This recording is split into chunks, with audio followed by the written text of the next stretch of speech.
मैं तो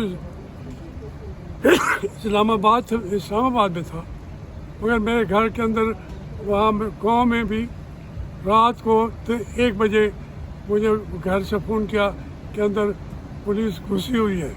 तो इसलिए अपोजिशन भी ठीक जा रही है और जो ये तशद्दुद करने वाले अदारे हैं, अलबत्ता ये नए साजो सामान के साथ आते हैं हर 5-10 साल के बाद, और ये बिल्कुल टिका के अपोजिशन को दबा रहे हैं।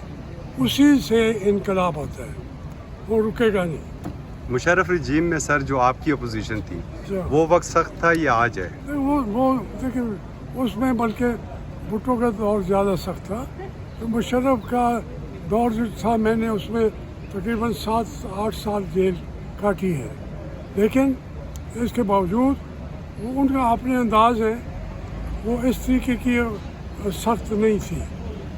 मैं जेल में बैठा रहा हूँ, वो इस तरीके की सख्त हुकूमत नहीं थी, लेकिन मुल्क के लिए फ़ायदेमंद तो वो नहीं है ना।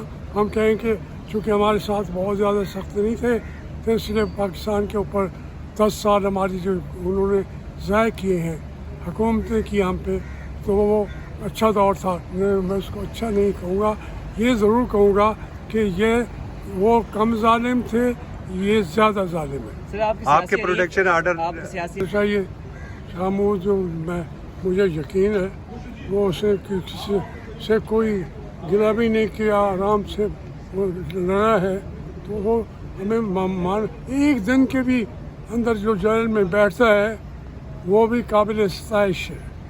सर आपके प्रोटेक्शन आर्डर जारी नहीं हो सके थे, उस वक्त के स्पीकर कंप्रोमाइज़ थे या आज के जब ऐवान के अंदर से, पार्लियामेंट के अंदर से पार्लियामेंटेरियन को उठाया जाता है, जंजीरें लगती हैं पार्लियामान के गेट के ऊपर, तो कौन से स्पीकर को कंप्रोमाइज़ हुई? स्पीकर हर दौर में डिक्टेटर अपनी मर्ज़ी का रखता है।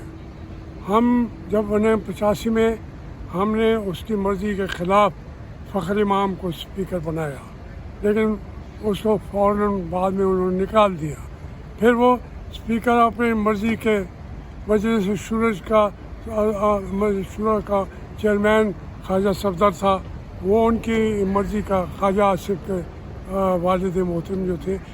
हर डिक्टेटर स्पीकर को कंप्रोमाइज़ रखता है, और अब ये हैं हमारे दोस्त हैं, काफ़ी अरसे से मौजूद हैं, लेकिन उन्हें पता है कि हम खुद ब खुद कंप्रोमाइज़ से भी ज़्यादा हम नौकरी करने आए हैं और अपनी तनख्वाहें वसूल करने आए हैं, उनको बढ़वाने के लिए आए हैं। अच्छा, एक